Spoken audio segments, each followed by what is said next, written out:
નમસ્તે મીનાક્ષીબેન. હા નમસ્તે. જ્યારે આપણી પાસે પહેલી વાર તમે બતાવવા માટે આવ્યા, હા લગભગ આજે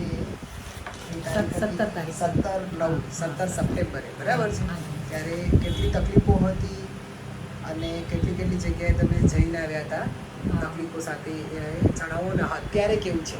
નહીં હું જ્યારે બતાવવા આવી અહીંયા ગાડી એ વખતે મારા ઘૂંટણની અંદર ખૂબ જ પેઇન થતું હતું અને સાયટિકાને લીધે મારા આખા બંને પગની અંદર ખૂબ મસલ્સમાં ને બહુ જ દુખાવો થતો હતો મને.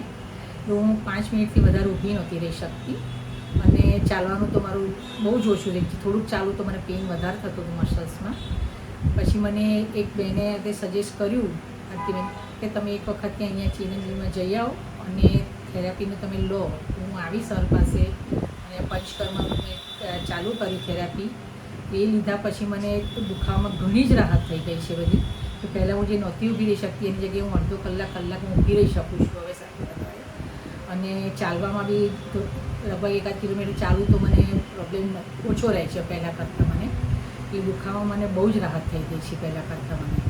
અને જે ઘૂંટણનો ને એનો દુખાવો તો એમાં પણ મને બહુ જ સોજા ઓછા થઈ ગયા છે અને ઘણી દુખાવાના રાહત થઈ ગઈ છે મને. શરીર કેટલું હલકું લાગે છે? શરીરમાં મને 4 કિલો વજન મારું ઘટ્યું છે આટલા દિવસ. 12 દિવસથી જે થેરાપી લીધી અને અત્યાર સુધી જે ગોળીને લીધું અને ડાયટનું મેં ફોલો કર્યું તો એ પ્રમાણે મારું 4 કિલો વજન ઘટ્યું છે મારું. સરસ મીનાક્ષીબેન, ખાસ તો અને હા, તમને ડાયાબિટીસ માટે શું કહેવામાં આવ્યું? મને ડાયાબિટીસ તો નથી મને પોતાને. બીજું કોઈ તકલીફ જ નથી મને. મેઇન આ દુખાવાનું એનું હતું તો એના માટે મને સરે જે રીતનું કહ્યું એ રીતે મેં ડાયટ ફોલો કર્યું અને ગોળીઓ નિયમિત લીધી અને પંચકર્મની થેરાપી લીધી. તેનાથી મને પહેલાં કરતાં ઘણું જ સારી રાહત કરી છે મને અત્યારે. સરસ. તો એટલે મીનાક્ષીબેન, એટલી વાત નિશ્ચિત છે કે આપણે સરસ રીતે બધું ફોલો કરીએ, બરાબર છે, તો ડેફિનેટલી આયુર્વેદથી ઓપરેશન સજેસ્ટ કરેલું હોય તો આપણે એનામાંથી હા, તો મને કહ્યું હતું સરે કે જો હવે તમે આ દવાથી તમને સારું ન થાય તો આપણે ઓપરેશન કરવું પડે કે છે. અને હું લગભગ નહીં તો ઓર્થોપેડિક 5 થી 6 ડૉક્ટરોને બદલ્યા છે અને દવાઓ લીધી છે. તો હું એ લોકો પેઇન કિલર આપણે દવા લેતી હતી એટલી વખત મને દુખાવામાં રાહત રહેતી હતી અને પછી જેવી ગોળી બંધ થાય તો મને દુખાવો પાછો હતો એવું ને એવું થઈ જતો હતો. એટલે પછી મને થયું કે હવે મારે આયુર્વેદિકમાં જવું જોઈએ અને એ કરવું. તો આ લીધા પછી મને ઘણી જ રાહત છે મને.